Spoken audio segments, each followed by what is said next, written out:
Hello' everyone, সকলোলৈ নমস্কাৰ জনাইছোঁ। আপোনালোকে যদি PM কিষাণ পায় আৰু PM কিষাণৰ একাউণ্ট কেনেকৈ আপোনালোকে চেক কৰিব লাগে তাৰ বিষয়ে আপোনালোকক মই দেখুৱাই আছোঁ। আপোনালোকে সম্পূৰ্ণ ভিডিঅ'টো চাবি আৰু মনোযোগেৰে চাই থাকিবা আৰু মোৰ ভিডিঅ'টো চোৱাৰ পিছত লাইক কৰি দিবি, ছাবস্ক্ৰাইব কৰি দিবি আৰু শ্বেয়াৰ কৰি দিবি আৰু বেল আইকনটো দবাই দিবি। আৰু PM কিষাণটো DBTৰ যোগেদি PM মোদীয়ে ট্ৰেন্সফাৰ কৰি দিব সকলো একাউণ্টলৈ। আপোনালোকে চাই থাকক। 20 নম্বৰ ইনষ্টলমেণ্ট PM কিষাণ টকাটো DBTৰ যোগেদি PM মোদীয়ে সকলো একাউণ্টলৈ ট্ৰেন্সফাৰ কৰি দিব 20 তাৰিখত। আপোনালোকে চাই থাকক আৰু আপোনালোকে কেনেকৈ এই পইচাটো সোমাইছেনে নাই এইটো চাব, তাৰ বিষয়ে মই চেক কৰি চাব, তাৰ বিষয়ে মই আপোনালোকক দেখুৱাই আছোঁ। আপোনালোকে সম্পূৰ্ণ ভিডিঅ'টো ভালকৈ চাই থাকক আৰু কেনেকৈ চেক কৰিব লাগে এইটো মনোযোগেৰে চাবি।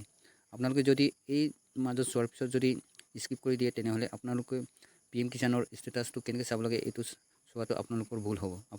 প্ৰথমতে আপোনালোকে গুগল ক্ৰম ব্ৰাউজাৰলৈ আহিবা। আপোনালোকে এই গুগলত চাৰ্চ কৰিবা। এই গুগলত আপোনালোকে প্ৰথমতে ক্লিক কৰিব। ক্লিক কৰাৰ পিছত চাৰ্চলৈ আহিব। চাৰ্চত আপোনালোকে লিখিবা PM কিষাণ বুলি, তাত PM কিষাণ বুলি লিখিবা। লিখাৰ পিছত আপোনালোকে চাৰ্চ আইকনত ক্লিক কৰিবা। PM কিষাণ এনেদৰে লিখিবা PM কিষাণ বুলি। তাৰপিছত চাৰ্চত ক্লিক কৰিবা। ক্লিক কৰাৰ পিছত এনেদৰে আহিব PM কিষাণ সন্মান নিধি, ইয়াত ক্লিক কৰিবা।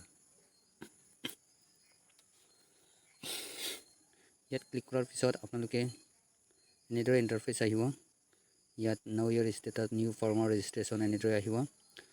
আপোনালোকে দেখিছে নহয় EKYC, নাও ইয়াৰ ষ্টেটাছ তেনেকৈ আহিব।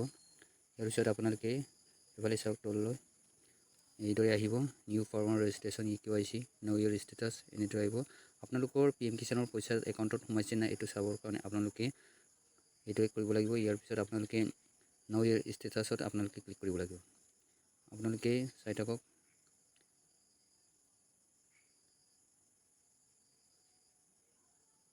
নাও ইয়াৰ ষ্টেটাছত আপোনালোকে ক্লিক কৰিব লাগিব।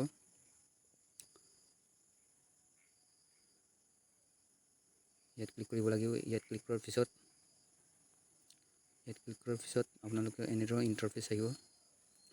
ইয়াত আপোনালোকে আপোনালোকৰ ৰেজিষ্ট্ৰেশ্যন নম্বৰটো, PM কিষাণৰ ৰেজিষ্ট্ৰেশ্যন নম্বৰটো ইয়াত লিখি দিব লাগিব।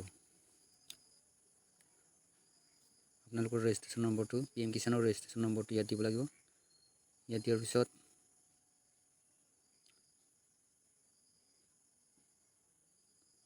এনেদৰে লিখিব। লিখাৰ পিছত আপোনালোকে এই কেপচাৰটো আপোনালোকে ইয়াত লিখি দিব। কেপচাৰ কোডটো ইয়াত দিব। দেখিছেনে? এই কেপচাৰ কোডটো ইয়াত দিব। এই কেপচাৰ কোডটো ইয়াত দি দিব।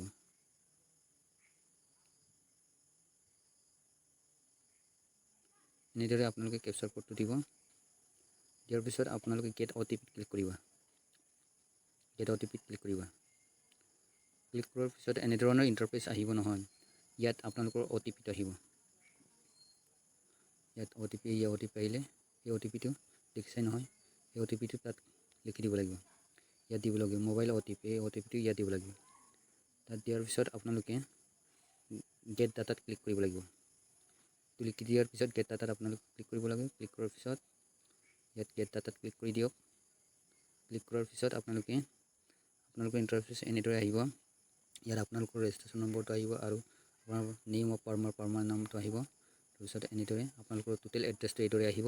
তাৰপিছত FTO প্ৰচেছ হৈ আছে, মানে প্ৰচেছিং হৈ আছে। পে'মেণ্ট ষ্টেটাছটো প্ৰচেছ হৈ আছে, মানে পইচাটো সোমাব। আৰু এই 20 তাৰিখত 20 জুনত 20 নং ইনষ্টলমেণ্ট PM কিষাণৰ পইচা PM মোদীয়ে সকলো একাউণ্টলৈ DBTৰ যোগেদি ট্ৰেন্সফাৰ কৰি দিব। এনেদৰে আপোনালোকে চাব পাৰে। আৰু ইয়াত লেণ্ড হোল্ডিংটো আপোনালোকৰ যদি বেয়া হয় এইটো উদ্ধৰণি কৰিব। মোৰ এইটো লেণ্ড ছেডিং এইটো ইয়েছ হৈ আছে, ভালেই হৈ আছে। আৰু আধাৰ বেংক একাউণ্ট ছেডিংটো ইয়েছ হৈ আছে, এইটো ভাল হৈ আছে। এনেদৰে যদি আপোনালোকৰ একাউণ্টটো চেক কৰিলে ভাল হৈ থাকে তেনেহ'লে 20 জুনৰ তাৰিখত যদি PM মোদীয়ে DBTৰ যোগেদি টকা ট্ৰেন্সফাৰ কৰে তেনেহ'লে নিশ্চয় আপোনালোকৰ একাউণ্টত সোমাব। 20 নং ইনষ্টলমেণ্টৰ টকা সোমাই যাব।